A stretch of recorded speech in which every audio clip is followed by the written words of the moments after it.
This is Renuka here. Oh, okay.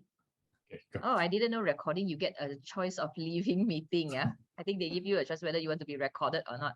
Yeah. Okay. Hi. Good afternoon, everyone. This is Renuka here. I'm really excited to be part of this program once again. I think I'm not sure whether any of you have attended my session early of the year. But if not, really happy to have you around as well. So it's a 2 hour program where we want to try to get things to be a little bit more two-way here. And I also noted that in total right now, I suppose we have about 8 to 9 of you, right? Small groups are always a good thing because, you know, when the group is smaller, we have more chances of Q&A and we have more chances of discussion if you guys have anything that you want to ask me about, all right? So let me get on with the program. First thing I want to do is just give everyone a bit of introduction of myself. Hi, it's been really nice to share all of those things about like what I do. And yeah, I mean, before I came out to be an image and personal branding trainer and coach, I used to be in pharmaceuticals. With my last assignment being with Novartis at Alcon, right? So that was what I did. You know, now looking back a couple of years ago, yeah, time flies, right? So as you can see, these are the type of industries as well as companies that I've been training so far. And I've been really blessed that, you know, in recent years, I've also been chosen as a brand ambassador for a number of brands, including Sacco Brothers, QV Skincare, as well as Callisto Vision Care. All right. So this is just a little bit of a snapshot of me. For those of you who are on LinkedIn, you know, I'm sure some of you students are starting to be active on LinkedIn as well. Please do look for me. I do share a lot of content about personal branding as well as communication skills here and there. Yeah. Okay. So this is something that I always like to advocate among all my participants as well. You know, you're going to be spending 2 hours with me in this particular program. So I think that, you know, you need to make the best use of these 2 hours, right? And I always believe that you are responsible for your learning. That also means that, guys, that if ever there's any slides that you feel that, you know, when I'm doing the explanation and elaboration, you're not too clear about what I'm saying, or you require more examples for you to understand the concept a bit better, please do drop me a text. And if you're really uncomfortable, you know, writing in the chat box, you can always personal message me. There's a function as such in Zoom, so you can totally utilize that. Now, across my slides, sometimes you would see some particular icons that would be appearing on the slides. And that's just basically an indication for you to take some actions, right? So the three icons that you'll probably be seeing in my slides are: number one, you would see a pencil, and this is an indication that, you know, the information that you're hearing or you're seeing on the slide, it will be best for you to write down. These are really good pointers to have, especially when it comes to today's topic, right? You see an ears icon, meaning to say the context or the information is not written on the slide itself, but it is shared verbally. And this is usually if it is an example or a scenario, right, that I will be relaying across the board, right? And the third one is if you see a camera icon, and this is where you could actually capture the info and put it in your phone if you want to for easy access in the future. All right, so these are some of the icons just to guide you a little bit better as we go along this journey. Okay, now being someone who lives and breathes and preaches about personal branding day in and day out, I think it is also my obligation to share with you exactly why I am the right person to talk to you about dynamic communication skill sets and also interpersonal skills, right? Simply because this is actually part of the 4 pillars of personal brand, right? So I just want to do a very simple, quiz, I would say, right? And you can just answer all the questions on the chat box itself. Now, for personal branding, it is split into 4 different pillars. There's A, B, C, and D. All right. Now, I want to, and there's a hint as well in the photos that you see in those alphabets, right? I want everyone to just take a wild guess, right? Or if you know the answer, that's even better. What do you think A stands for? Anyone can answer me? This is it's a quick start, you know, a warm-up session, if you will, right? Anyone can tell me what do you think A stands for? Okay, Teresa says advertisement. Okay, that's a very good try. Thank you so much. Christian says attire. Nice. Good one. Very close. I think it's because you saw the photos of the, you know, the clothes on there, right? Okay, very close. Not attire. What else? What do you guys think A stands for? Appearance, spot on, Taryn, spot on. Yeah, it is appearance. So A actually stands for appearance. Okay, what about B? What does B stand for? So the second pillar in personal branding, what do you guys think it stands for? So A is appearance. B, here you see someone shaking hands. What do you think that stands for? Behavior. Wow, nice. Well done. You guys are definitely very prepared here. Yes, exactly. Right. Question is correct. B stands for behavior, right? And what about C? What do you think C stands for? Communication. Regine, yes, exactly. C stands for communication. And what about the last one? D. Any idea? I think it's again pretty obvious with the photos there. What do you guys think D stands for? Media. Okay. Very close, very close, but the start of the word has to always start with the letter D, right? Because A, B, C, D, right? So what do you think D stands for? D, related to social media. What do you guys think? Any takers? I'm going to just wait for another 3 seconds. If no one's answering, I'm going to share the answer. Exactly. Okay. Thank you so much. Right, D stands for digital, right? So this is basically the pillars of personal branding. We start with appearance, basically helping you understand exactly how to look the part, right? Behavior, right? When you carry yourself in any situations, whether it's an interview, it's a meeting, it's a networking session, how do you conduct yourself? That's behavior. And communication, which is what we're going to be covering today, right? How do you converse in such a way that you command authority, that you are memorable, and most importantly, you are effective in what you say, right? It's all in the pillar, which is communication. And the last part, right, which right now, especially in today's age with the pandemic and all that, it's pretty important, where how do you brand yourself online, right? In platforms, so that either potential employers or people in the same industry are able to see you and understand who you are and what you're all about, right? So that's basically the 4 pillars of personal branding and what we usually cover when it comes to these sort of topics. But again, for today's 2 hours, I want to condense and focus my time a little bit on the C, the third pillar here, which is communication. All right. And hopefully, right, guys, as we go along after these 2 hours, do share with me if you have encountered any sort of examples when it comes to communication that you probably feel that something is off. I'm not sure what exactly it is. And let's see how I can help you better on that. All right. Okay, so in these 2 hours, typically I would like to focus on 3 things here. The first one is I want to talk to you about the why and what. I always like to start with things like that. Sometimes we attend classes or we attend workshops and webinars, sometimes for the sake of attending it, right? And for me, I think it's very important to be very purposeful about it.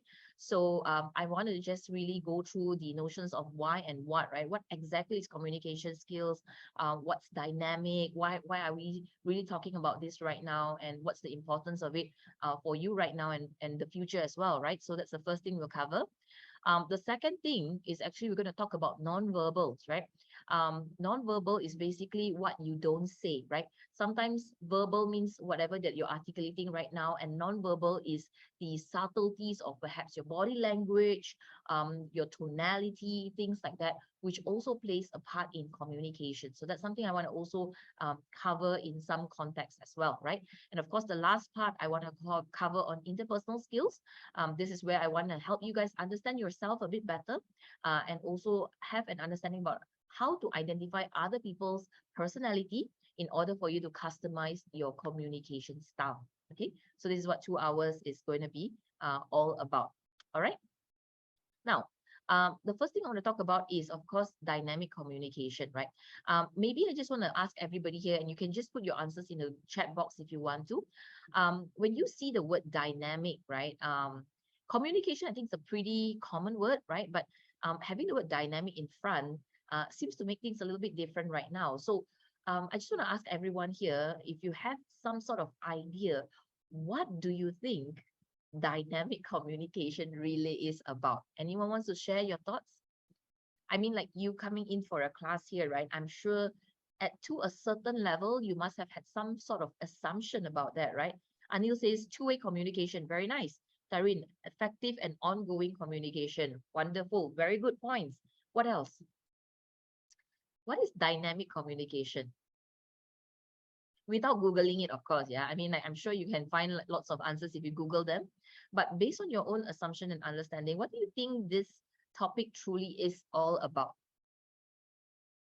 Yeah, if you guys can give me some sort of idea, what is your understanding of it? Anyone else? Okay, all right. So the thing about dynamic communication is that the word dynamic means it is ever changing, right? So in today's world, right, guys, you have to understand that it's not just what you say, but really how you say it. I'm sure some of you have heard of this quote, right? It's not what you say to someone, but it's really how you make them feel, right? Somewhere along those lines. And that has a lot to do with the level of fluidity a communication style is. Now, how do you determine what sort of style to use? How do you say it? How do you structure a sentence? How do you converse in a certain way? Why is it that some people prefer it in a point from structure? Why is it some people prefer elaborative methods? So all of these things, right, are all deduced to the part of personalities, right? All of us are perhaps a little bit more comfortable and resonate on different communication styles. So that's why understanding dynamic communication methods is so important in today's world. So in fact, right, even saying a simple welcome like hi, welcome to so and so, or even like a simple SOPs that certain organizations have in terms of communication, is I would say considered a little bit more redundant now because these are all very standard scripts. We do not operate in this manner anymore. Because in today's world, understanding all these, diversities when it comes to personalities, the way how you speak has to be also very different. Okay.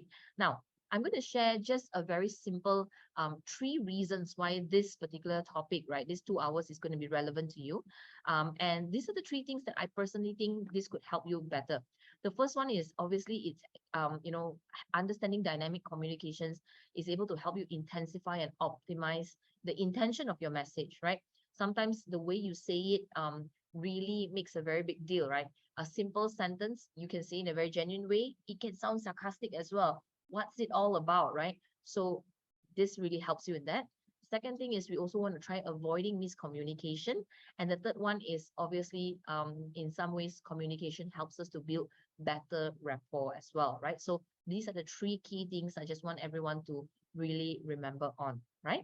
Okay, so with that being said, right, I want to go straight, right, without wasting much time into the first topic here, which is non-verbal. All right, so we're going to start off, right, guys, with a simple video. And bear in mind, this video is purposely muted. So I have actually turned off the sound of this video for you to really just have a clear observation on people's body language in this particular scene. So I'm going to play you 1 minute of this movie. And this is actually The Wolf of Wall Street. I wonder, any of you guys have actually watched this movie before? If you have, maybe you could put a 1 on the chat box. Anyone has watched Wolf of Wall Street before? Yes? Anil. Yeah, Anil, you've watched it. Okay. Anyone else? Okay, it's a pretty, I'm not sure if you can say it's a pretty old movie, lah, right? But um, considerably not new, lah, right? Okay, so it's a good thing that most of you have never watched this before. So it means that you have totally no idea what's going on here, which is good. What we want to do here, right, guys, instead of just counting how many nonverbal cues you can find, I want you to focus on the subtleties of these body languages that you see with everyone and come up with a deduction. What do you think is going on here? Okay, what do you think is going on here? All right, so I'm going to play it continuously for 1 minute first. And after that, I'm going to go bit by bit to just really decipher all these body languages to you. All right, okay, ready? Here we go. Jordan Belfort, Atlas.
Okay. All right. So we're not going to finish the entire scene here that I have. But in just this short span of, I think it's probably close to a minute now. Can anyone tell me, right? And by the way, don't worry, I'm going to play it back again in a bit. But up until now, without any context of like the sound, nothing on that sort, you're just purely deducing this based on their body language. Can anyone tell me what's your guess? What's going on here? And what do you think is happening? Who is who? Yeah, maybe just give me some idea when you're watching this without any sound. What's your conclusion? What's happening here? Anyone wants to try?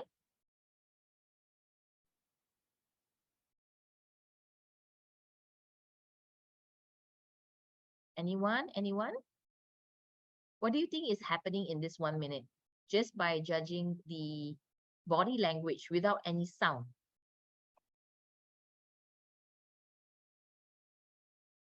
Excitement in a meeting, introduction, and then deep, intense discussion. Okay, that's a very good start. Very nice, Anil. What else? Anyone else has other maybe opposing ideas of this?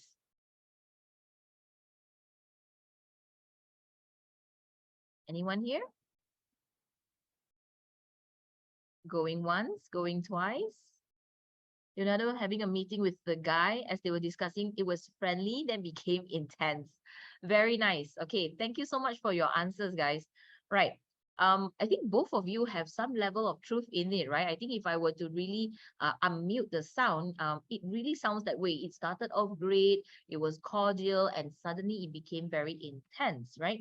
And that's so interesting because you've not even heard what they're saying, but just by their body language, you're able to come up with that deduction, right? So that's really interesting. Now, out of curiosity, before we play back this entire video, right, I just want to ask everyone here, how much percent, in terms of a conversation skills, let's see whether anyone can get this right.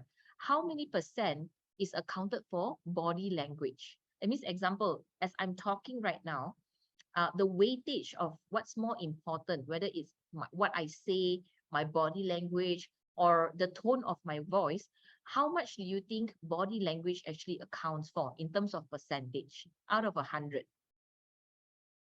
Anyone wants to take a wild guess? 70%. Oh, wow. Very close, guys. Very close. 70%. I see with most 60%, more than 50%. Right. The true answer is actually 55. It's quite high, right? So, guys, it's really like, it's so true. Sometimes I always use this very simple example of like perhaps a couple in argument, right? The boyfriend and girlfriend, right? And when the boyfriend asks the girlfriend, like, hey, is everything okay? And if the girlfriend says like, yeah, I'm fine, I'm okay, right? Even though the statement is okay, but you definitely know it's not okay, right? But what really is that giveaway? It could be maybe a roll of an eye. It could be the intonation of the voice. There's so many non-verbal cues that is really indicating that she's actually not okay, right? So these are the things that we really want to talk about when it comes to communication. Okay. Now, speaking of this, let me go back to this video here, and I want to do a play-by-play just to share with you guys some interesting subtleties when it comes to non-verbal communication. All right, let's start. Now, in the beginning of this shot, you see these two gentlemen coming down. Now, from this shot here, obviously the guy in the front is not wearing glasses and the guy at the back is wearing glasses. I just want to ask everyone here a very simple question. Who do you think is more superior or authoritative here? Who do you think is more superior or authoritative? Is it the guy without the glasses or with glasses? Without the glasses, all right? Right, yeah. So everyone said without the glasses. Okay, awesome. Now, why? Why do you think that he looks more superior and authoritative? Do you think truly it's because he's standing in the front? Do you think that's really just the reason? Why do you think he looks more authoritative in this shot? He looks more comfortable. There's confidence. Okay, that's good. What else, guys? Arms open. Wow, very good. The way he walks. Nice. So all these things are true. Yeah, what you guys say is true. Now, I want to share with you what exactly makes a very big difference. Priya says broad chest. Awesome. That's a very good answer. Now, the way how he stands you can see that there's a few elements here, right? The first thing is, of course, the shoulders. The shoulders are much more open. And in order to have an openness of shoulders, obviously, the chest is more open. And so the shoulders are actually rounded to the back, right? And of course, he has one hand in his pocket. There's a slight tilt in his body, and that tilt is a sign or a subtlety of a bit of a confidence, a smartness to it. And that's why in this frame, even whether you know what the context is or not, you already know this guy is the one that is more authoritative. Now, in conversely, the guy behind, right? The reason why he definitely looks more of an assistant vibe is because number one, his shoulders are rounded to the front. And most importantly, he seems to have something covering near his chest. So this is also an indication to everyone here, right? You know, when you're speaking and you want to speak with a bit more of confidence, make sure that there is no obstruction between you and the other person. So when you're holding something, automatically you will always round to the front a little bit, and that would just give off a feeling or a vibe that you're not so confident. Okay, so this is just some observations here, right? Okay, the next thing that I want to also just highlight here is, oops, sorry, let me just go back again. Okay, so you can see that in this frame, the way how Leonardo DiCaprio is shaking his hands, right? He has another hand that is really just like, patting his arm, right? So in this scene, it is also an indication that Leonardo DiCaprio is trying to do what? What do you think he's trying to do here? What do you think Leonardo DiCaprio is trying to achieve with the style of handshake that he's doing?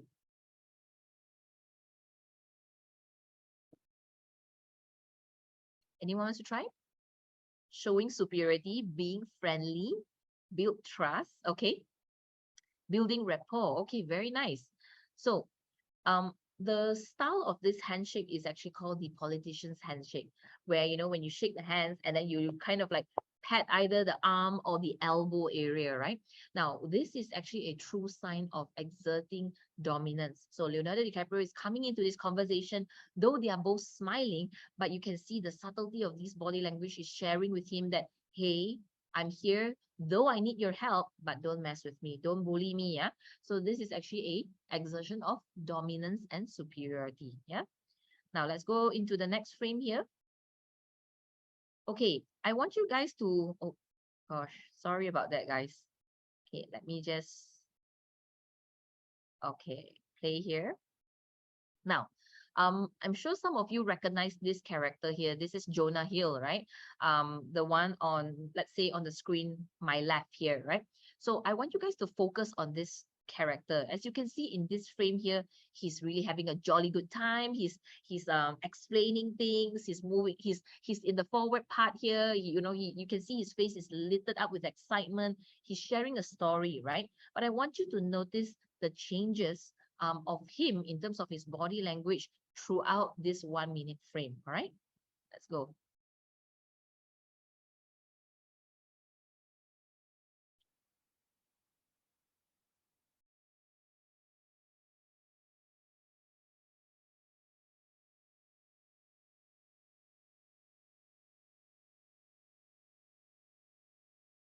Right.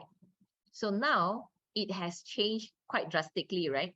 So I want to ask everyone here in the chat box, what do you think happened here? What do you guys think happened? From the front, he was really, really excited and he was really enthusiastic. What had happened? Felt nervous. What was the giveaway? What made you think that he's nervous? He feels embarrassed. The hand is on the face, right? He's actually pulling his collar a little bit. He's loosening up the collar a little bit, right? So something he heard or saw that's difficult to process. Yeah. So here's the thing, right, guys?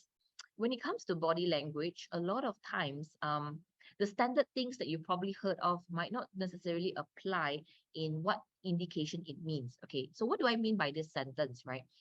Example, a lot of people tell me that, hey, if I cross my hands like this while I'm seated, it means that I'm defensive. The answer is it might not necessarily be, right? Because some people, when they sit down, immediately their hands are crossed because it's just more comfortable, right? So the true thing about communication in terms of non-verbal, right? When you're seeing the other person that you're speaking to, the way how they behave in terms of their body language, you need to really have full observation, right, of the before and after. All right. Because some people, what happens is that um, before when you're starting to talk to them, their body language is of a certain way. But as the communication or the conversation progress, you start to see a difference in their gestures. So observation is the one that really helps you to understand whether the conversation should continue forward or not. Now, how do you know whether the conversation should continue or not? Now, the differences that you really need to observe here, right, guys, is actually the movement of the upper torso. Right? This is something that I always teach my clients as well. If the upper torso, which means from your hip upwards, leans to the front, it always feels like this person is a lot more interested in what you have to say.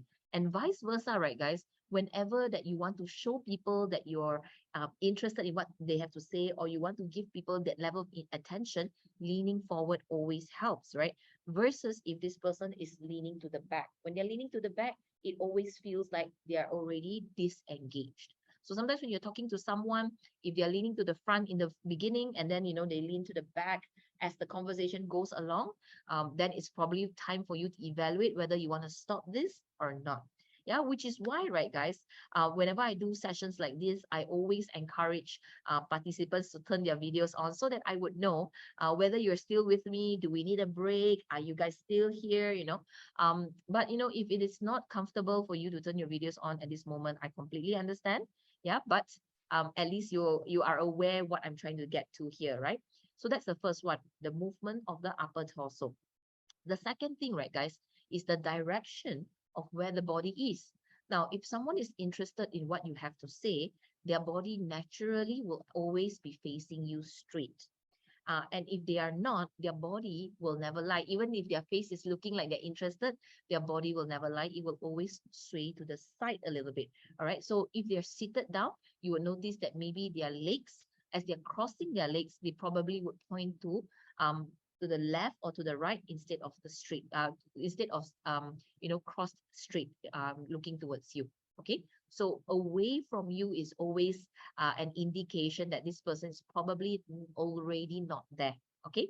And this is something that you might actually notice with one of the characters here as we go along. Yeah.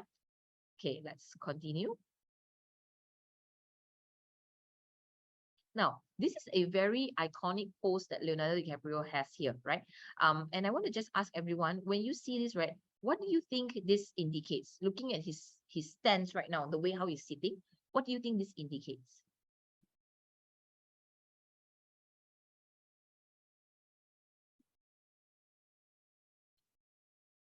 Anyone wants to try? What do you think this seating comfort? Okay. Arrogance. Wow, look at the opposing style. Yeah, he's showing his superiority. Yeah. So guys, anytime that when you're seated and your back is leaning against the back of the chair, it always feels like there's a level of exertion of superiority. So I think to me it is case to case basis whether you should sit this way or not. It obviously in interview sessions, example, or in sessions where you are wanting to appease the other person, I would always make sure that you try not to sit all the way to the back, but only just sit 2/3 of the chair. That always makes you look a little bit straighter and looks more attentive when you're listening to someone. So you see, even like sitting postures, right, really tells a big part. Imagine, right, when I say a particular sentence like, it's really nice to meet you. If I'm leaning all the way back and saying it's really nice to meet you versus when I'm leaning to the front, like it's really nice to meet you, the feeling is very different. All right. To the back, it feels like there's a level of condescending, right? It feels very condescending. Like, yeah, it's nice to meet you, lah. But when I'm moving to the front, it feels that there's a level of genuine interest and earnesty. So that's really right, guys, why non-verbal body language is one of the things we talk about when it comes to dynamic communication. Okay. Now, just now I mentioned the changes of the body frame, right? So if you notice very carefully, right, this guy here, initially he sat very straight, in the conversation, but slowly but surely, right, you would notice his body posture kind of swayed to the side a little bit. See? Yeah, you can see that it swayed to the side a little bit. And as he's talking, even though his face is looking like he's very confident, but little things such as the change, the direction of his body, and also him playing with his nails already indicates to you that he is disengaged, he's not there, he doesn't want to be there, and he has a slight hint of nervousness. Okay, so I think what I'm trying to get here with this simple case study, right, guys, is for you to understand that whenever you say something, whenever you're speaking to someone, your body language, right, the way how you carry yourself in that conversation plays an even bigger part as compared to what you say. So because of that, right, you have to really be absolutely aware of all these subtleties. So to summarize this a little bit, the first thing is always make sure that the position of your upper torso is always straight and facing that person when you're talking to them. The second thing is also the direction of it. Make sure that you're always leaning to the front a little bit when you're talking, just to show a level of interest and genuine level of genuine there. And on this note, it is also important to understand if you see the other person initially being very interested and engaged, suddenly being disengaged, then perhaps you want to also rethink how you want to continue the conversation, right? And the third thing, of course, is the direction of your body, right? Whether or not this person is still looking straight to you, or have they already straight to the side, right? So all these things are little subtleties that you could really just change or be more mindful of when it comes to your body language when you're speaking. Okay. Now, of course, body language by itself, it is a very, very vast topic. We even talk about deciphering of someone's hands, right? When they're talking, where do they put their hands? Is it on the mouth? Is it on the table? All these things are also part of this module. But for the purpose of time, I just wanted to highlight the more important things here. All right. Now, before we continue into the next part of non-verbal, I just want to ask, is there any questions that anyone here has when it comes to non-verbal body language?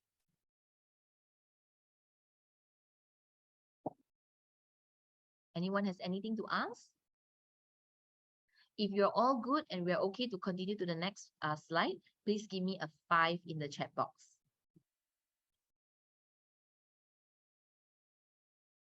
All good? Okay, nice, awesome. Now, sorry. The next thing we're going to do is that we're going to also still watch a video, but this time around, you have to listen to the sound of it, right? So I thought it would be better quality if you guys used your phones to actually watch this on by yourself, right? So I'm sure a lot of you have watched Comedy Central before. And I don't know whether you are familiar with Key and Peele. They're hilarious, right? So this is a very short video about something called text message confusion. Of course, the main topic of this video is the fact that, when you read text messages, it is up to your interpretation. But more so than that, I want you guys to capture exactly how the two of them are saying the same sentence. All right. So this is a QR code here. You can scan it and it will bring you immediately to the YouTube video. And yeah, I'm going to give you guys about 3 minutes to watch that video. Meanwhile, for some of you who aren't able to check the QR code, I'm going to play it from my end as well so that you're able to still watch it. Yeah. Okay.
Like I said, whatever.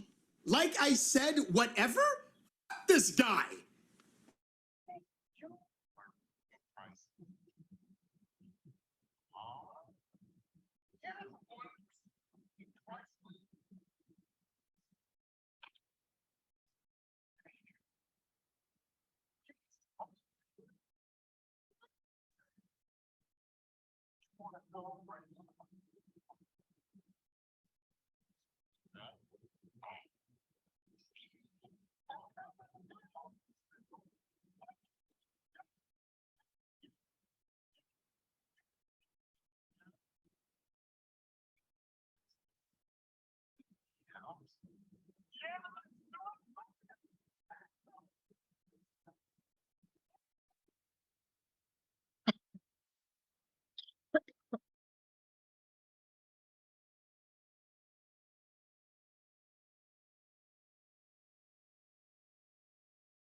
Okay. All right. So if you have already done watching it, please put a 3 at the chat box so I know that everyone is done. If you're already done watching it. Okay. So have you guys actually watched this before, or is it your first time? Anyone here has watched it before?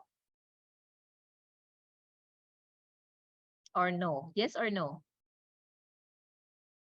No. Okay. Interesting. I love watching Key and Peele. They're so funny. But I want to just ask everyone here, while you were watching that 2 minute or 2.5 minute video, right? What was the biggest takeaway that you've gotten from that video? I mean, it's all fun and games. It's so exaggerated, right? Of course. What did you get from that? What is your takeaway from that video? Intonation plays a part. Wow, amazing, Terry. That's a very good observation. Yep. What else? What else do you guys actually get from that video? Perception of the message delivered, right? Yeah. So written messages, sometimes, it is really up to how the reader's interpretation is, right? Like the way how I read it, it really depends on my mood at that point, right? So a lot of it has very external environmental causes or factors to it, right? But more so what Doreen mentioned just now is so true.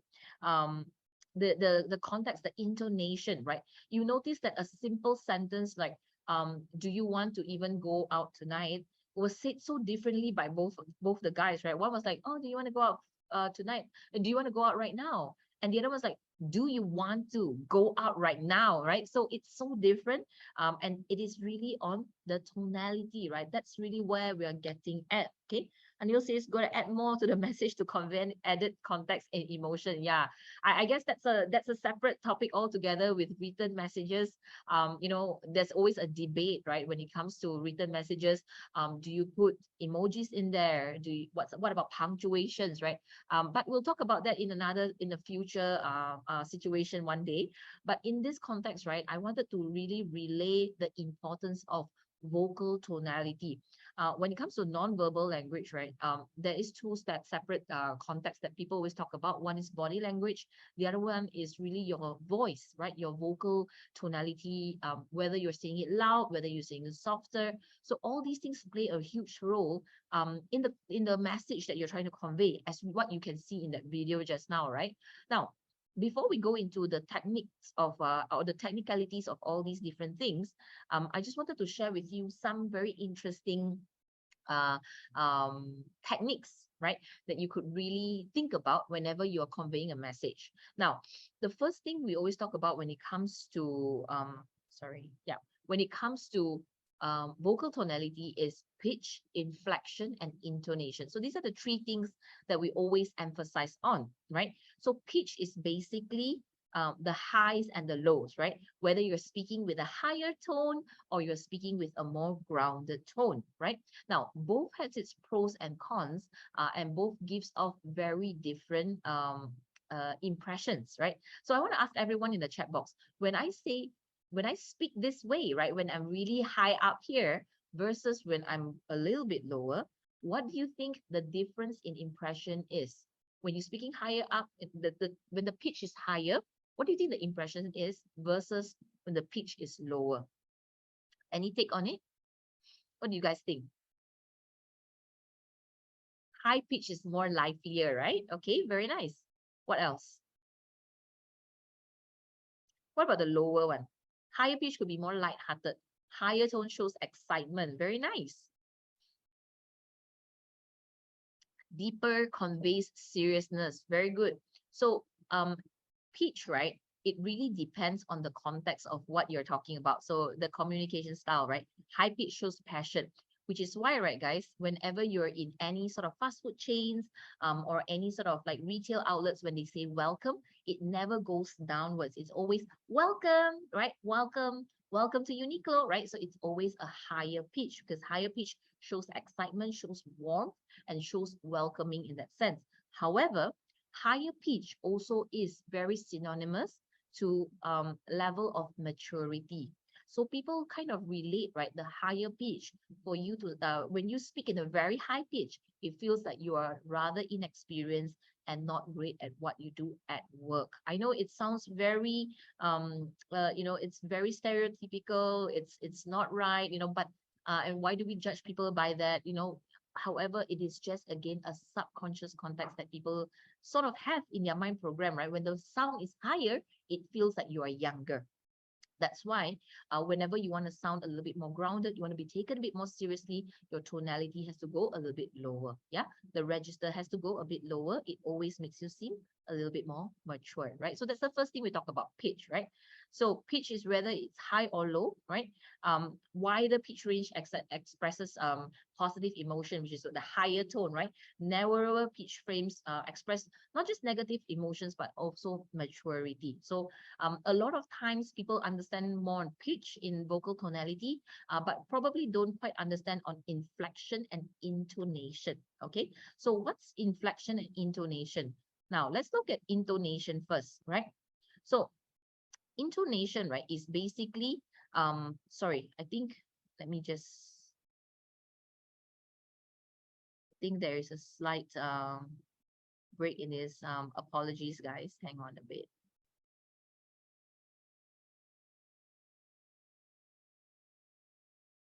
Okay.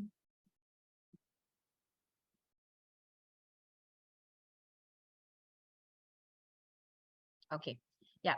So inflection, right? The first thing about inflection, right, is which word you're giving emphasis to. So this technique, right, the inflection part is so obvious just now in that Comedy Central video. If you notice Keegan, right, the slightly taller, the one that was very aggravated by the whole thing. You notice that he inflected a lot in the words in the sentences that he said, right?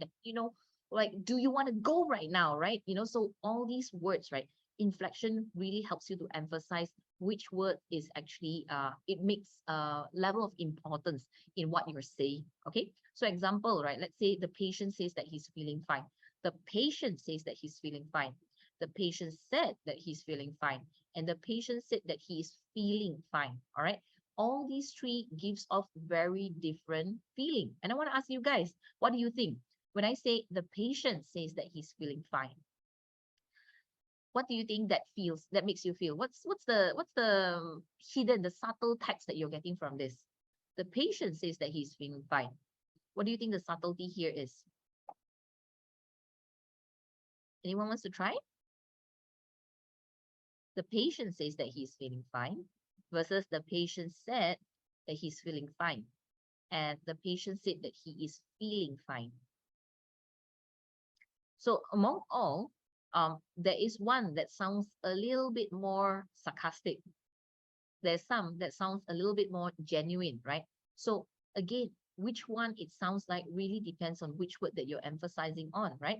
So among 1, 2, and 3, I just want to ask a guess here with everyone in the chat box, which one sounds more genuine to you? Which one sounds more genuine to you? The patient says that he's feeling fine. The patient said that he's feeling fine, or the patient said that he's feeling fine. All right, number 3. Okay, very good. What about the rest? Any takers? Okay, what about which one do you think sounds a slight bit negative? Like you probably wouldn't say it that way. Which one sounds a slight bit negative? The first one. Okay, Penny says the first one. All right. Now, to me, again, this is up to the interpretation of different people. But for me, as someone who teaches this, I would say in terms of inflection, I would not emphasize it like the way number 2 is exactly, because number 2 actually feels like it feels like as if it's emphasizing like, you know what, you already said that. So, oh, I don't know why, but I can't differentiate them. Okay, no worries, Taryn. Thanks for highlighting that up. So which statement, which word that we emphasize, right, really impacts which one that the listener is listening the most, right? So example, the patient says that he is feeling fine. The emphasis at the patient, meaning to say in this in this sentence, the patient is the one that we are really focusing on. The patient said that he is feeling fine is focusing on what the patient is saying. The patient already said it, right? And the patient said that he is feeling fine is talking about this patient's feeling as the importance in that sentence, right? So among all 3, the statement can be the same, but the intention, or rather how you make the other person's, the intention and the interpretation can be very different. Now, among all 3, let's talk about the one that's slightly a bit negative. I would say number 2 is the one that's probably a little bit more condescending, because it sounds like there's a slight annoyance to it. The patient said that he is feeling fine. It's like, how many times do I have to say they said that they're feeling fine? All right. Now, among the 3, the one that I feel is most positive here is focusing on either 1 or 3, right? The patient says that he's feeling fine, right? The patient himself said that, or the patient said he's feeling fine. So 1 and 3 gives you more of a positive intonation. Number 2 seems a bit more negative. Again, inflection really does this. So to me, inflection is the one that really makes a sentence sound positive or sound a bit more sarcastic. Now, the third one, right, is intonation. So intonation is really the scale of how the sound, the conversation goes, right? So intonation, right, can go upwards. Example, I'm sure you guys have some friends, right, when they speak, they always speak in a question mark method, right? Like what I'm doing right now. Like you speak in a question mark method, right? Or you speak in a question mark method. So going upwards, right, when your intonation goes upwards, it always makes it feel like you're uncertain with things. Even though nowadays I do hear a lot of individuals who speak that way, intonation going upwards always makes you feel like you're not very certain about things, and you're really just trying to get the crowd to assure you about it, right? So that's upwards, right? Versus if you go downwards, I'm not certain about things, and I'm trying to get people to assure me on it. So going downwards always makes people feel like it is a fact.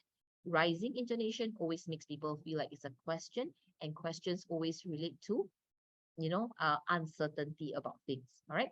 So to me, when it comes to nonverbal language, we have to be very mindful about your pitch, your intonation, and your inflection, right? The 3 things here has to really play a part at what you say. But for me, whenever I am doing trainings or any sort, this is something that I always try to be very mindful about. for me, because I'm relaying information in training, I'm trying to sound a little bit more convincing. My pitch, my intonation will always go on a downward flow mode.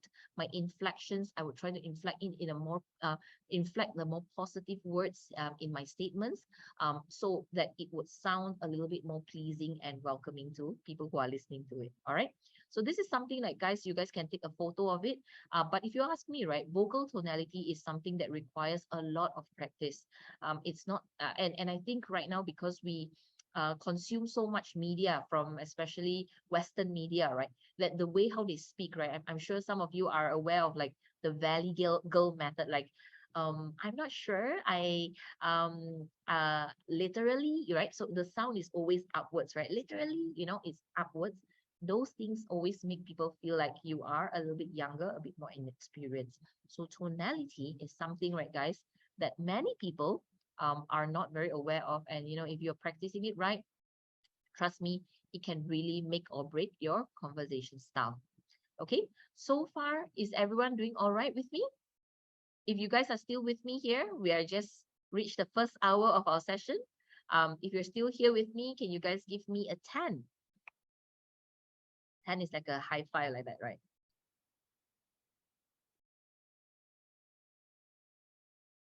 Okay, great. So we've covered nonverbal in a certain context as well. The next thing I actually want to cover with you is on interpersonal skills. All right. So this is where we're going to do a little bit like a personality test, which is very important. You'll be thinking like, why are we doing a personality test in a communication workshop, right? There's a reason to it, because for me, being certified in behavioral assessment, I come to realize that everybody's work style, behavior, everybody's personality when it comes to work or studies can be a variety of different things. And because of that, the way how they consume information can be very different as well, right? Example, like I shared in the beginning, right? Some people prefer factual information. Some people prefer, information where it's related to, you need to give me some explanation on things, right? So all these styles are very related to your personality. Now, I'm not sure whether you've done this test or not before, but if you have not, it's great. If you have not, no problem, just do it again. So what I'm going to do is I'm going to share with you guys a QR code, which will lead you to an online assessment. I need you to fill that up. Okay. Don't think too much about it. Yeah. When you're filling up the test, just fill it up based on who you are right now. Yeah. Who you are right now. And once you've gotten the results, put your results in the chat box. Yeah, put your results in the chat box. And once that's done, I will go one by one and share with you what your personality means. How do you identify people with those sort of personalities? And most importantly, how do you customize the communication styles for different personalities? Okay. Without much being said, let's take one thing at a time here. Let's start with doing the test. So this is the QR code here, guys. Scan it up, do the test. I'm going to give you guys about 5 minutes to complete this. Yeah, 5 minutes to complete this. And once you're done, guys, put your answers in the chat box so I know that you are already done. Yeah.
Nice. I see Penny has already done it.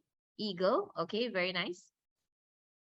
Let's wait for the rest and see. I think we have about 11 of you guys. So hopefully if I get like maybe half of you have already done, we are going to proceed to the answers. Yeah.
Right. I'm gonna give you guys another 3 more minutes to see whether the rest of you are done. Oh, okay, Taryn, share with us what's your answer? What's your result? Yeah.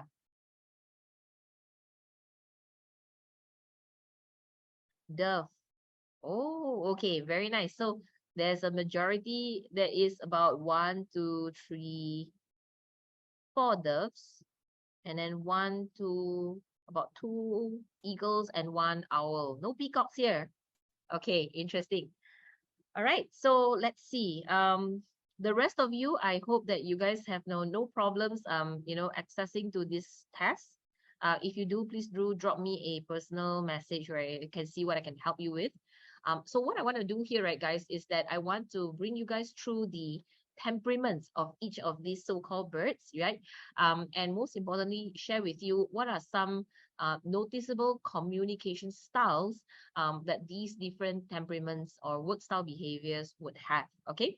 Now, I just want to also like set out a general disclaimer that this personality test doesn't define you. Yeah, doesn't define you. That means it can change. Right now, you guys are still really young, whatever that your style is, maybe 5 to 10 years down the road, as you move in your career progression, or something personal has changed in you, those things could actually affect how your work style behavior is. Okay, so and another thing is There's no one personality that is more dominant or better than the other, right?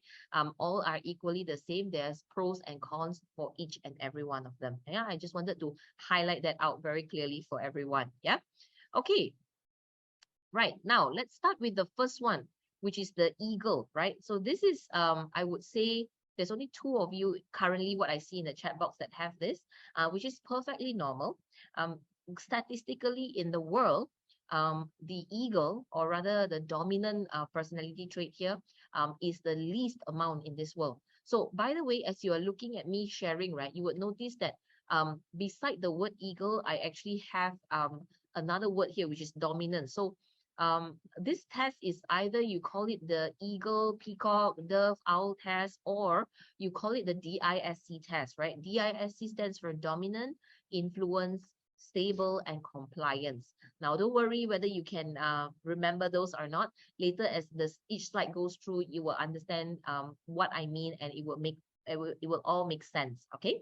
So let's start with the dominant trait here. So the high D personality, right, I would say is generally the personality that favors leadership skill, leadership roles, right? They are a lot more focus driven. They are very objective about things, and they are also very particular about time. So if you look at their characteristics, right, you would notice that this is generally what they are, right? They're very direct, very decisive, high ego, problem solver. They are risk takers, and they are very they like to take initiative with things. And these are all true because for an eagle personality, the most important value for them is time, right? Don't waste my time. So you would notice for these kind of individuals, it's not so important to understand the process of how things happen, but rather if this can work or not, right? Is it a yes? I don't need to know how it happens. I just need to know whether we can do it or not. So that's what an eagle personality basically encompass, right?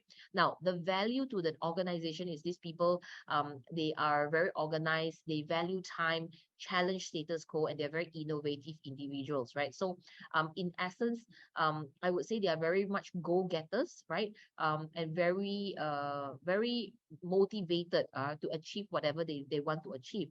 However, each personality, as I mentioned, there's a pros and cons, right?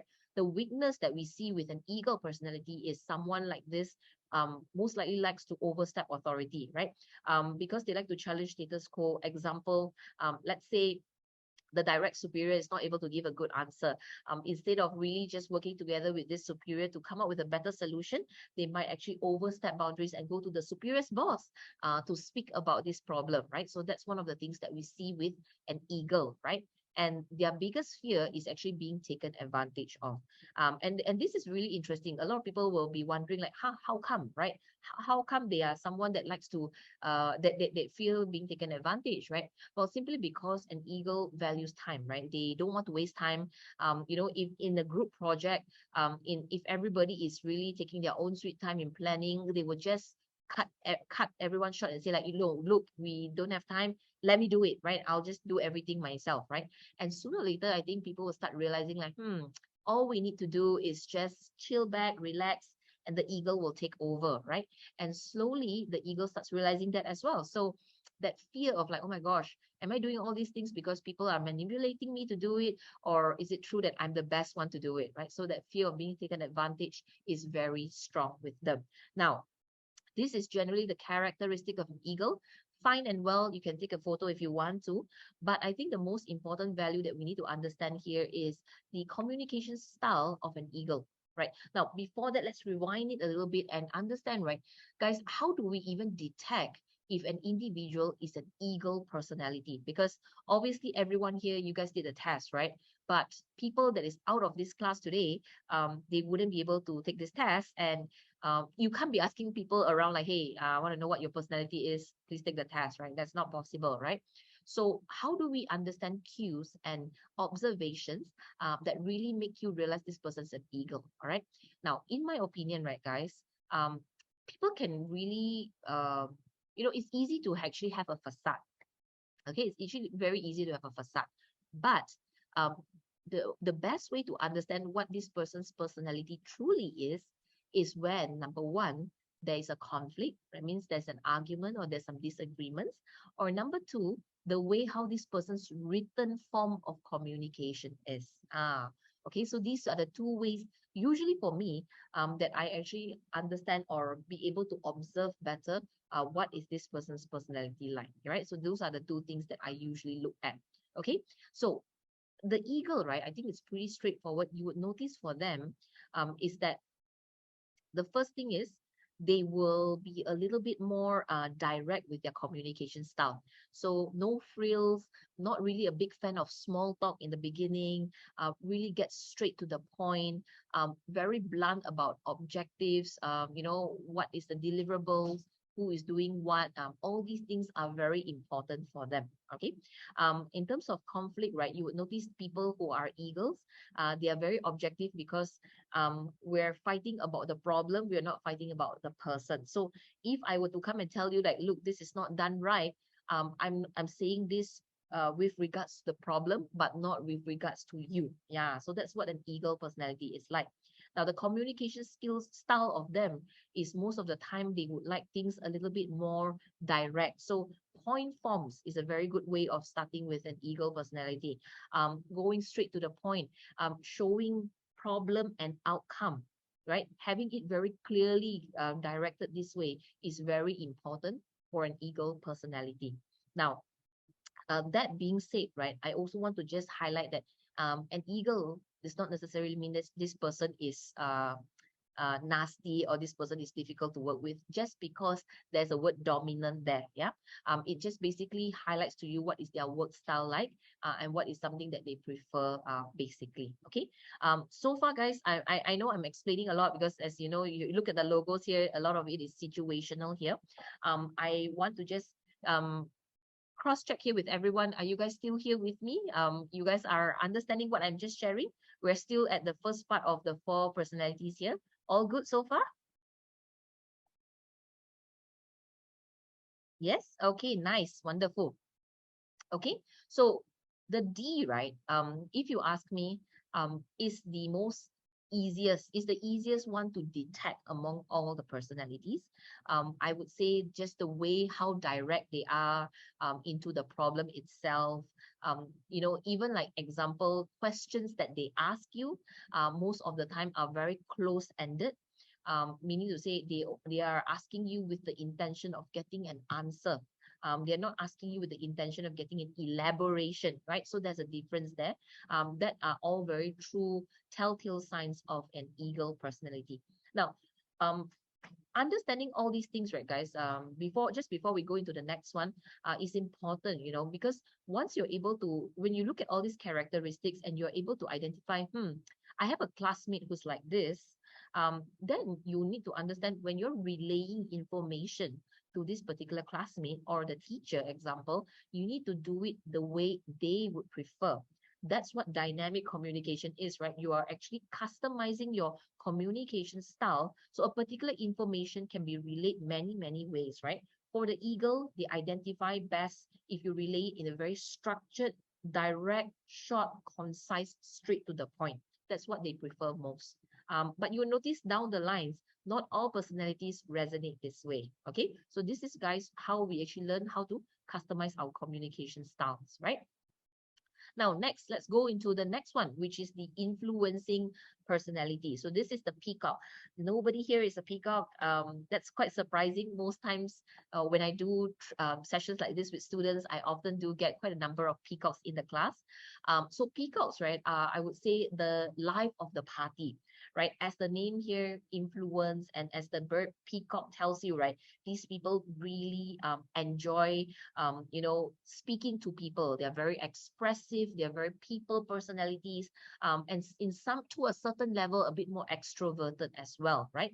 So common characteristics that you would see in a peacock personality is these are very enthusiastic people, trusting, persuasive, very talkative, but at the same time, some level of emotional to it. I would say in a group of friends, the one that has the best sense of humor, the one that is, the center of attention, really likes telling stories a lot, it's always the one that brings up the liveliness of the group. I can tell you 90% of the time, this person most likely is a peacock, right? Now, of course, a lot of people tell me like, oh, so talkative. I'm not sure like what's the value of having someone like this. There is, to me, the peacock is what I call the PR of the group, right? The PR meaning you say the public relation. They are able to soften things better because of their amazing people skills, right? So their value to the team is that they are really great problem solvers. They motivate people very well. They have great sense of humor and they are good peacemakers, right? Sometimes the eagle might be too objective driven that they might not realize they have pissed people off, but the peacock, right, is very good in rounding up information so that it is not so direct and not so hurtful, right? So they can bunga like, they can beautify a particular statement so that it is more appetizing to the listener. Okay, so but the weakness, of course, everyone has weaknesses. The peacock, we realize, is very concerned about popularity, and they have a high inattentiveness to details. They only listen when it's convenient. So this is very important to note. Now that you see these characteristics, right, and you probably in your mind identify, I have this classmate who is the peacock, right? Now, the way how you relay information to them is also important, by looking at their weakness. So you know that they cannot take long threads of information. That also means that you need to cut the information into smaller bite sizes for them to digest it a little bit better, right? So that means, example, holding a meeting where it's 1 hour and you talk, they just listen, it will not work because you know that they are very expressive. You know that they like to share their point of view of things. And if there is no space for them to do that, they're just listening. Chances are they will probably lose interest by minute 15, right? And they are not even, they don't even know what you're saying, right? So understanding these things about a peacock is important so that you know exactly how to tailor the way how you share information with them, right? So the fear that they have, of course, with regards to popularity is, they fear rejection, right? For peacocks, it's very important for people to like them. Likability is very important for them. So when people don't feel that way about them, they take it really personally to heart. Okay. Now, for a peacock personality, right, I would say the best way of communicating with them is to be an active listener. So active listener basically means that you are showing them that you're attentively listening to them by, of course, cues of like maybe your body language, your nodding, or perhaps even helping to paraphrase the information that they give you. Example, they tell you like, wow, I took a really long time to come to school today because the traffic's really bad. Like, and probably paraphrasing means using that statement, changing just the way you say it, right? But you could say things like, oh yeah, oh my God, right? I can imagine, right? 2 hours is really no joke. So it's the same, the context is the same, it's just said in a different way, but to the one that's speaking, it feels like you listened, right? Because you can only paraphrase if you listen, right? So active listening is a very good way to communicate well with the peacock. Now, the best one very important caution I need to also share with everyone here is how to have a two-way communication with a peacock. Because sometimes this personality might be very expressive and they like to talk, and things might go very off tangent very quickly, right? Maybe a group project, we are sitting down talking about maybe what are the processes that you guys need to do. Suddenly the conversation went to about what dinner is for all, what is dinner, what are you going to want to eat for dinner. So things like that might happen with the peacock. And so my best advice to everyone here is to not cut them off. Like, example, they are going on enthusiastically talking about something. Don't stop them and say like, hey, okay, anyways, later only we talk about this. Yeah, let's come back to the topic here first. When you say something like this to them, they identify it as you're cutting me off. Like you're not even interested in what I have to say. So the best way of going with this is to use words in their stories to translate it into a question to lead them back into conversation. Example, let's say it was about a group project, right? And you're talking about a group project, and this classmate of yours goes about like, yeah, the group project's really great. We really need to arrange what we need to do, so that later on, right, we can finish on time and really be able to get a chance to go for that barbecue dinner that we wanted to all go for, right? Like, it's quite hard to make an appointment, make a reservation. It's really hard. And so as this thing going on that way, right, the best way you could do is like, oh yeah, barbecue, like, oh my God, like it's a long time since I had that. So because of that, we totally need to like really talk about what's the allocation of who does what. See, so you're basically using what they're saying, reverting them back into the conversation, and that helps them to feel like you're still listening, but at the same time they're still having a chance to express themselves, right? Patience is also something I always emphasize when talking to a peacock, especially for me. I personally think that it takes a lot of patience to sit there and listen to them expressing themselves. But in the long run, right, I would say with their value to the team being motivating and whatnot, I think it is very, very worthwhile. Yeah. Okay. So all good so far? Everyone's okay? Checking the chat box here. Yes? You guys still with me? Okay, nice, wonderful. Now, the peacock, right? I would say in the world, statistically speaking, these are the second highest population in the world. Okay, so I'm pretty sure everyone here, you have a friend, you have a family member who is a peacock. Okay, for sure. Okay, again, a pretty easy personality to identify as well. All right. Now let's go to the next one, which is the doves. All right.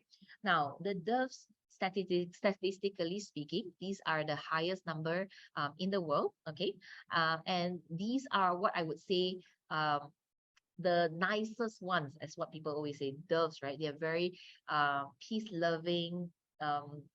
They're very kind, very compassionate. They're good listeners. And I think one stark characteristic that a lot of people need to know about doves is that these are very non-confrontational people. Non-confrontational people. All right. So characteristic wise, as I mentioned, they are really great team players. They're good listeners. They love predictability. That means if something is working right, they most likely don't want to change it. So you can see that in terms of behaviors. Of example, choosing a hairstylist, right? Like if this hairstylist is cutting my hair right and I like it, the price is great, I most likely won't change, right? So that's one of the key characteristics you see with a dove personality, right? So the value to the team you see is that they're very reliable, very dependable, loyal if they like you, okay? And they're very empathetic as well. Now, the key thing about communicating well with a dove personality is you need to understand a very important value to them is rapport. That means they need to like you before they can work well with you. Okay, so likability is something that obviously it takes time to build, right? But I would say that the best way in terms of communication style with a dove is to showcase vulnerability. Okay, that's number one. Vulnerability is great, is important. That means also sharing with them if there is something that you're asking them to do and they might be facing troubles or challenges with it. It's important to also show them that, hey, you too, right? You're also struggling with it. It's not just them. Showing vulnerability helps them to feel not so alone and feel connected with you, right? That's the first thing. And the second thing is also the way how you utilize or the way how you structure the sentence. Now, I would never go with sentences that shows you, right? Like I wouldn't say you need to do it. I would say we need to do it. All right. When you say we need to do it or we made a mistake, it feels like there is a sort of like unity and togetherness for them. And that's really important because that helps them foster rapport and they feel that you have genuine interest in them and wanting to build that relationship with them. And because of that, they work better with you. Okay, so that's what I realized in my experience working with doves as well. So I have quite a bit of, whether people that were working under me or people that currently work for me who are this personality.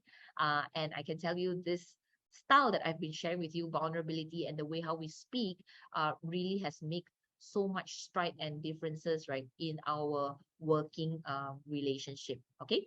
Now, the weakness I would say about a dove is because they're so non-confrontational. They tend to seem like they hold grudges. They're very sensitive to criticism, and they have very difficulties. They have difficulties establishing priorities. So, not very sure which one's important and which is not. Not right. So things like that really also relays on the conversation style. Now, to me, the way how you would be successful in speaking to a dove is always making sure that difficult conversations need to always be done on a one-on-one basis rather than a group. Right.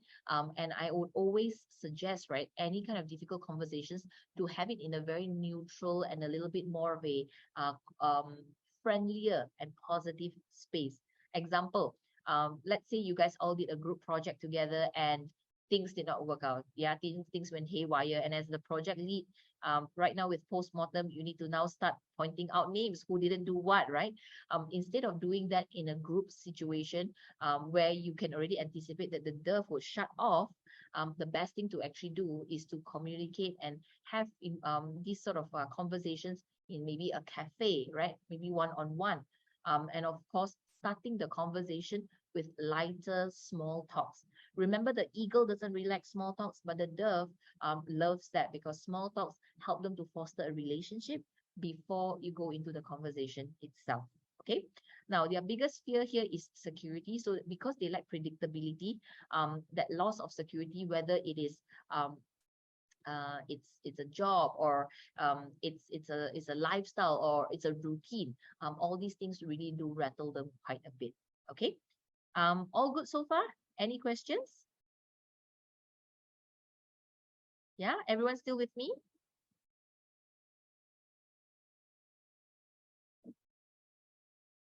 Okay. All right, wonderful. Okay, next we go into the owl. Okay, I think so far I've only saw one owl in the group. Okay, and owls, of course, it is in the DISC profile. This is the compliant group, right? To me, not to sound stereotypical or anything, but generally you would see certain occupations having more of these sort of personalities, and these are occupations that require that are very heavily process driven. Example, auditors, engineers, lawyers that are very process driven in some levels. You see a lot of them having the owl personality, right? So what does it mean? Well, the owl personalities, right? They are very accurate, very analytical, and they're very careful individuals, right? They whenever they want to do any sort of decision, right, it is important for them to have some level of information, correct information, before they can make a decision out of things. So that also translates into their communication style. For me, right, the best way to identify an owl personality is if you hear a lot of whys. Some people, right, when you tell them a statement, they will always have like, oh, why is it so? Why is it done this way, right? Um, uh, what makes you decide to do it in a certain way, right? So all these like whys, curiosity questions, most of the time seems to be something that an owl personality would have, because for them, without proper facts and figures and also like information, they just cannot brain it why you have decided to do it a certain way. Okay, so that's one of the key characteristics of an owl. The value to the team, of course, these people are very detail oriented, yeah, very even tempered. Um, they like to test all level, sorry, all level of information. They criticize all the processes. And so I would say that, comparing the eagle and the owl, the eagle is a very big picture sort of person. Like, I don't care how you get it done. I just want to know whether it can be done or not. For the owl is, I care how it is done, right? I care about the processes. I need to know each and every part of it, right? So understanding this is very critical, because you would notice for an owl personality, the way how they relay information, a lot of times, right, is with all these sort of methods. Right, when they tell you something, it is always with certain level of facts, figures, statistics that they have found out, and this is for me a very big telltale sign that, oh, okay, this sounds like an owl to me. So when I share information, right, the first thing I always need to tell myself is that I cannot share things that I am not 100% confident that I know about. Because if I share something that I have like, jack of all trades, maybe like, I just know a little bit about it, and I am like elaborating it based on just like hearsay, that would really derail them off, and that would make them feel that, if this is already incorrect, I'm going to assume everything else that you're saying might be also untrue, right? So that's one of the things I notice about our personality. So the weakness, of course, for them, because they're so process driven, that boundaries are very important. So if you tell them like, hey, look, in the project itself, you're supposed to do A, B, and C, and I'm doing D, E, F, to them it's like, okay, so A, B, C only, right? So I will do A, B, C, and I will do A, B, C to the best that I can do. But even if I have enough time, I might not necessarily touch D, E, F, because you said D, E, F is done by you. So boundaries to them is important. And because of that, sometimes it can be seen as a slight bit of calculative, right? But it is not, right? It is not. It's just for them, this is how their brain processes information. If there is a cut there, they're able to understand this is the boundaries and this is within the things that I need to do well and right. Okay. Now, for the fear that they have is criticism. And that's also because, for someone that is really taking so much effort to like uh, find information, gather data and all that, right? For you to even like say that, hey, there's some part of things that are not done right, that's something that they take to heart, right? I already spent so much time like finding the information, all that. You still got something to comment about. Oh man, that really throws me off, right? So criticism is something that they really hold very close to their hearts, yeah, for some reason. Okay, so for our personality, I would say that the best way in terms of communicating with them is to make sure that you are 100% aware of what you're saying. You do not, uh, do much more of elaboration in terms of hearsay, or facts that you probably did not run through well. Okay. And the second thing is, of course, understanding their rationale of things. Sometimes if they are asking you a lot of things, if they're asking you information, there is a reason and purpose to it, right? So the communication styles, in that sense, is very important. Okay.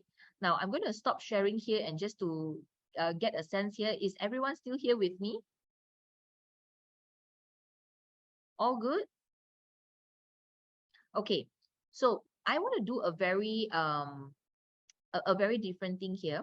I want to break you guys into into some breakout rooms, just to have a simple discussion. Okay. Now I want to ask everyone here: do you guys all know each other? Are you guys classmates by any chance? Yes? No? No. Okay. Well, to me, it's like there's always a chance to get to know new people, right? Okay. So I'm going to break you guys into four groups. Okay. Now, what I want you to do is that in each group, I'm going to assign a personality to your group. Okay.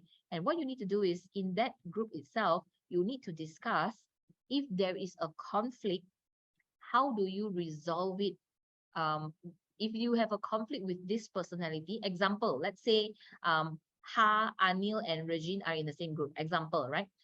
So let's say the group Ha, Anil, and Regine, you guys are assigned a D personality, an eagle.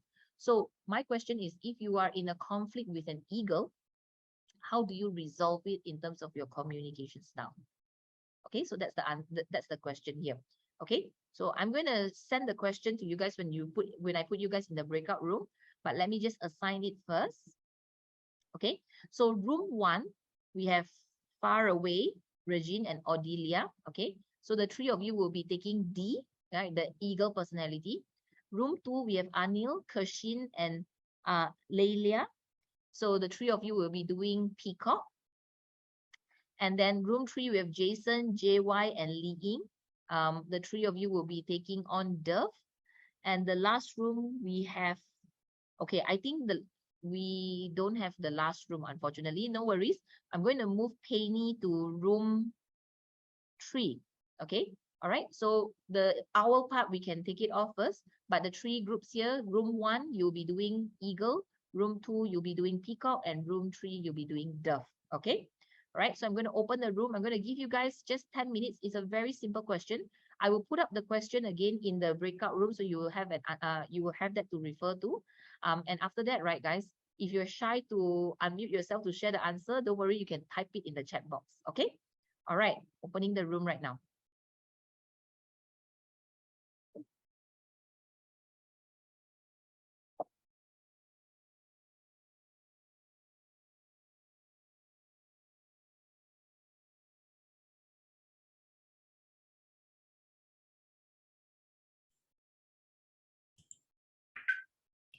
There's one in room 4 by himself.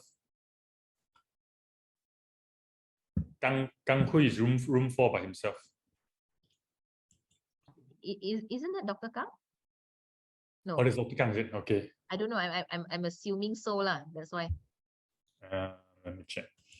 Yeah, you ask and see.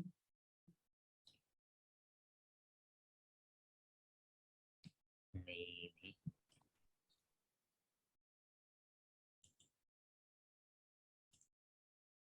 So you put him there by himself.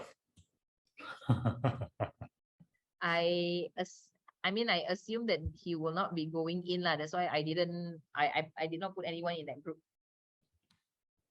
Or I move him. Jason? Jason is in room 3.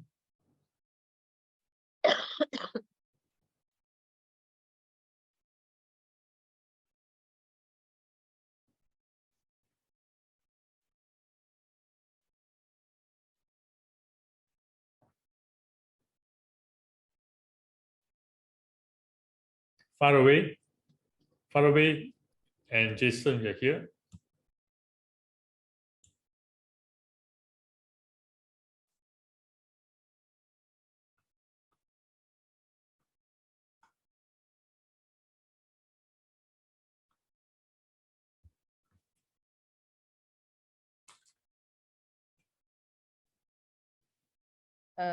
But Jason, I'm suspecting whether his line is okay or not, because he keeps coming in and out. Is it? Yeah.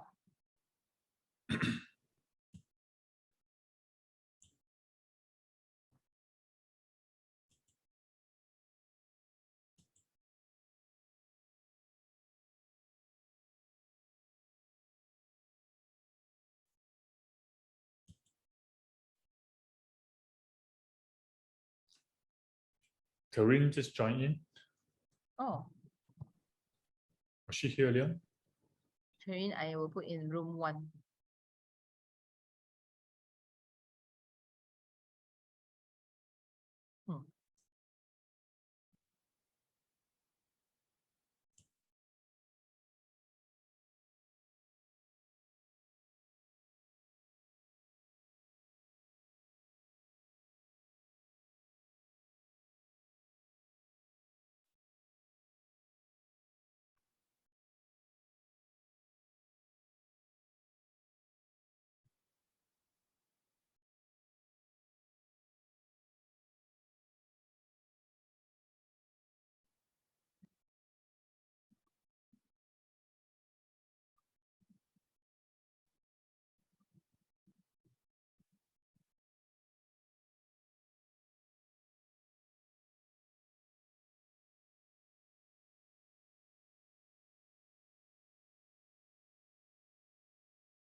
Okay, I'm going to close the room already.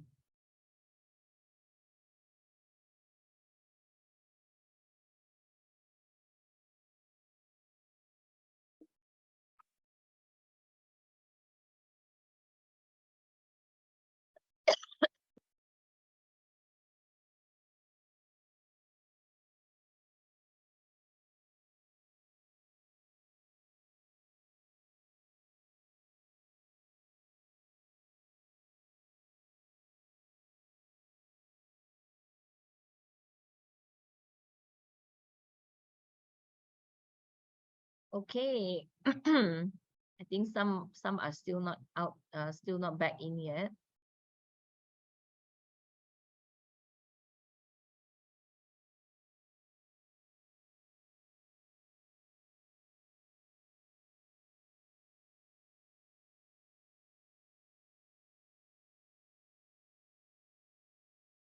All right. Okay. Welcome back, everyone. Genuinely hope that you guys discussed about the question that I asked. Okay. So I'm going to leave it to you guys whether you want to unmute yourself to share or you are more comfortable typing in the chat box. Either way, I'm fine. So let's start with this, right? The first one, which is room one. If you have a conflict with a dominant, an eagle personality, what are some things that you think you should say either in order to make this better, right? So for Faraway or Delia or Tareen, you guys can drop your answers in the chat box, right? Either one of you can actually say this. So when you put it in the chat box, then what I want to do is I want to just give you guys some of my insights of like what is okay and what's not okay. All right. Same thing with room 2, Anil, Kang Hui, as well as Kershin. Yeah, please drop your answers for the peacock side as well. And then for the rest of you in room 3, yeah, please drop your answers in the chat box. Okay. So the first one is eagle, room 1 is eagle, room 2 is peacock, and room 3 is dove. Okay. All right. Nice. Point the point of discussion to the big picture to help them visualize a bit better. Okay. Nice. Very good start. Very good start. For me, right, here's the thing, right? When you're in a conflict with someone like an eagle, you know that this person is very objective driven and very solution based. I would say the style of communication has to be, first of all, on a broader picture. That means to me, going into the problem of like why a situation happened is does not really concern this person that much, right? But moving on, what can be done seems to be more of an importance. So I'm going to focus more of like, here's the problem and conflict we have, and here's the solution that we can actually achieve from that. And I would keep my communications very simple. That means in an email itself, right? I know that an eagle personality who is a very very direct, very time concerned individual, right? I know that this person might not have a very huge attention span to read everything or might not be interested in elaboration, right? So in an email or a written text, right, I wouldn't go to the extent of like telling him the personal feelings and emotions about things, but I would really go straight to the point when it comes to that level of conversation, right? So very straightforward, very point form, and I keep my paragraphs short because I know for them, they're not interested to understand what exactly is going on lah. Okay, nice. Okay, next is the peacock. When dealing with a peacock, it's probably a good idea to allow them to voice their concerns first. And then once they felt heard, we can voice out our concerns with equal emphasis, but motivated to seek some harmonious compromise. Oh, awesome. This sounds so good. Very good. Very well done, Anil. So I would say that that's exactly what needs to be done for a peacock, right? Active listening first. And I think one of the things that I feel best resonate with a peacock personality, right, is also understanding the types of words that they use. So I noticed that for peacocks, they are very feel-based individuals. So you would notice that in a problem, they might not necessarily be concerned because the thing isn't done, but they are concerned about because the thing isn't done, how it made them feel.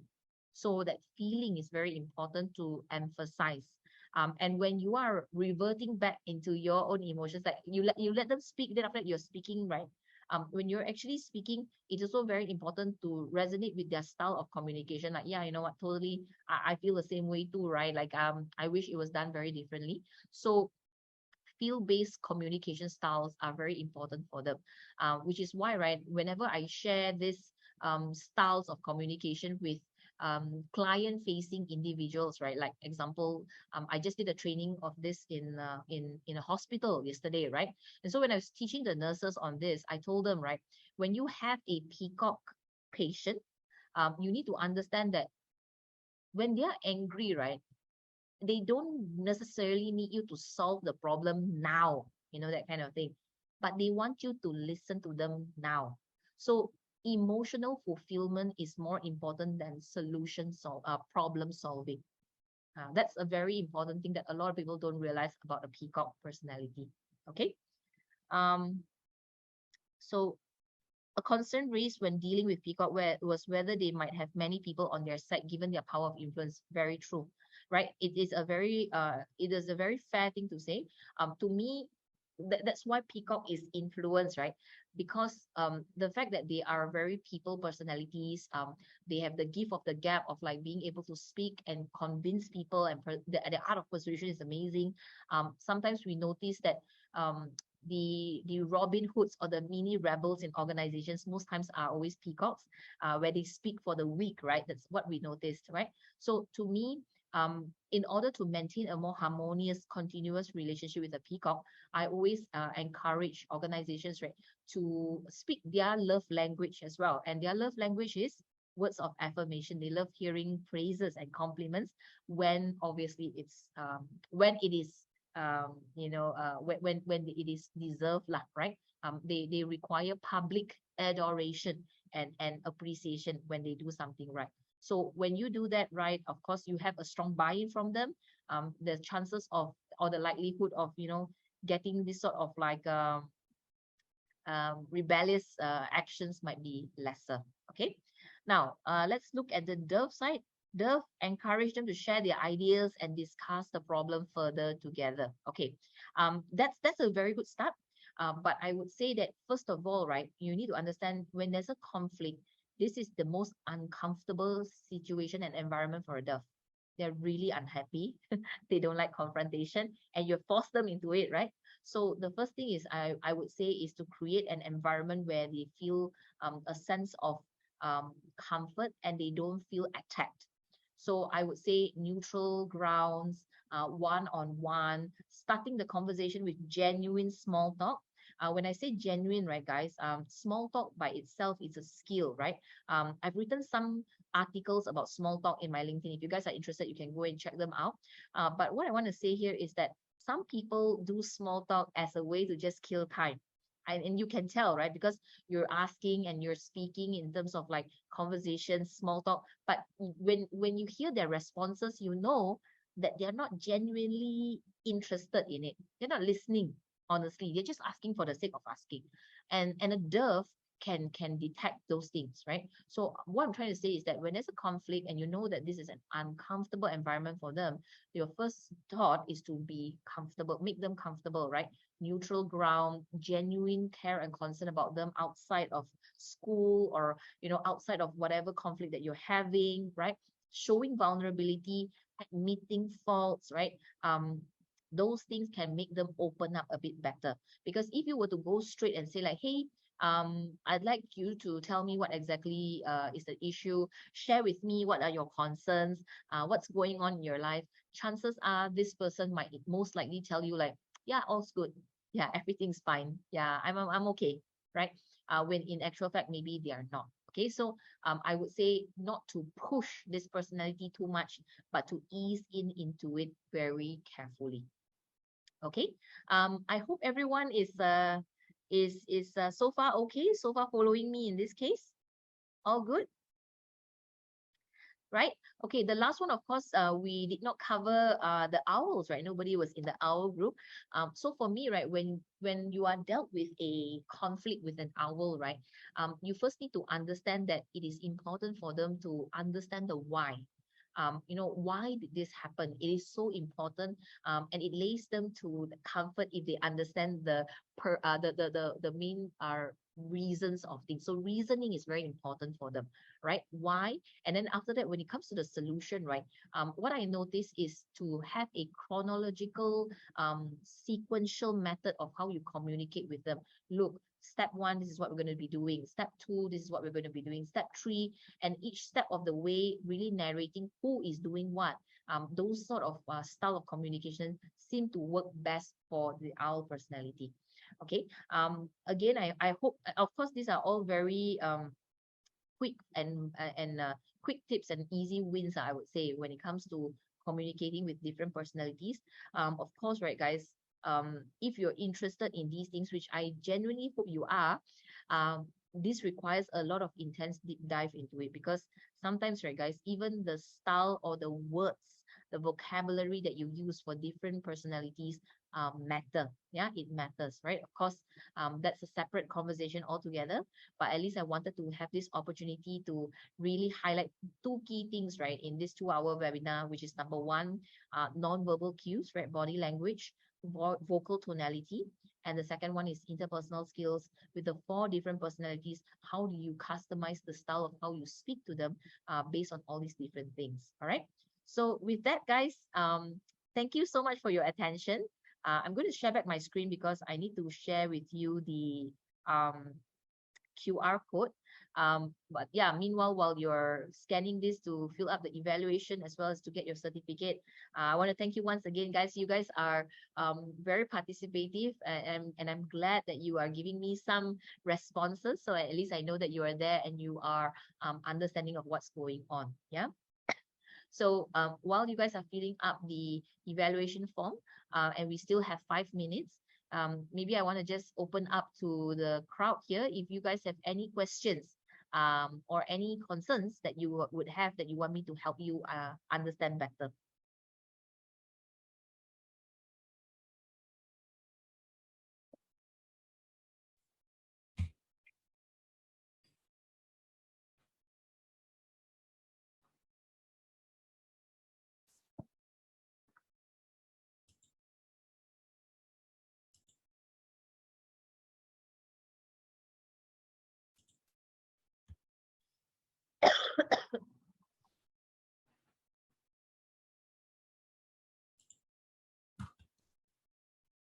Yeah, okay. I mean, not hearing anything, to me, silence means it's either I did a really good job or you guys are just awfully shy to ask me anything, right? Okay, so with that, guys, oh, I see. Okay. I thought there was a question, but yeah, okay. Ha also just sent a link there for the evaluation form. Okay. And with that, thank you so much, guys. 2 hours just flew by like that. Yeah. Yep. All right. Thank you so much, Ranuka, for a very, very informative workshop today. So how many of you here have learned something from Ranuka? Yes, if you have, put in a 5 on 5 plus 5, give a 2 high, double high 5 right? Over here. I think fantastic. I think interpersonal and communication skills, learning the DISC, right? The eagle, peacock, dove, and owl, right? So important. Understanding human behavior, their personality. Yeah. I hope you have learned something from Ranuka. Have you all? What is yours, Ha? Sorry?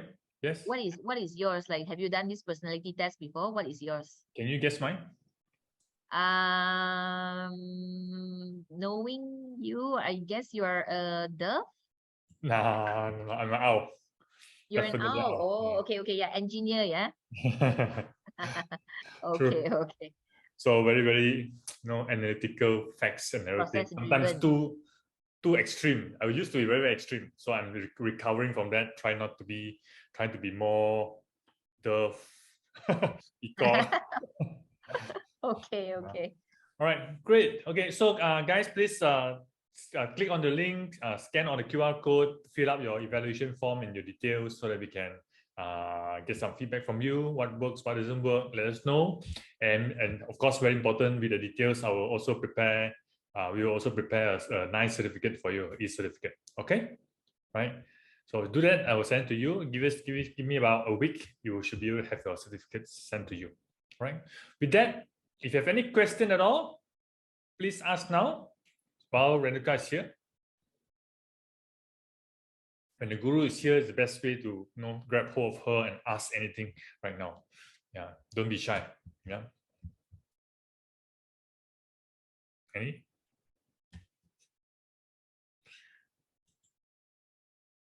Okay, if no, okay, if none. So thank you so much for being here today. So I would like to announce a little bit, one more session to go for this year. Our session number 10 will be it's happening on the 4th of October. And the title is Building Resilience Through Strengths. And this will be done face-to-face in IMU training hall. Where's which hall? I'm not so sure, but look at the notification or the information from IMU. Okay, they will be sending to you. It's on the 4th of October. So be there. It's a face-to-face workshop. I'll be there, and then we can actually book something out. All right. So otherwise, other than that, thanks so much. Can we have a video? Can we all on your video and have a little picture together? Is it okay? Just a quick one, just on your video. Yes, thank you, Anil. Far away. Kang Hui, JY, Regine. Christine, thank you. Karin, thank you. Lei, how do you pronounce the name? Leia. Leila. Okay. Oh, okay. Yeah. Right. Odelia. Quick one. Okay. Li Ying. Nice, very nice. Okay. Far away. Is he here? Kang Hui. Okay, we'll just take a picture, a quick one. Thank you so much for on your video. A quick one, ready? 1, 2, go. Smile and done. Thank you so much for today, for your energy, for your presence. Guys. Thank you, Renuka, for being here. See you My all pleasure. again. Okay, bye-bye. Bye.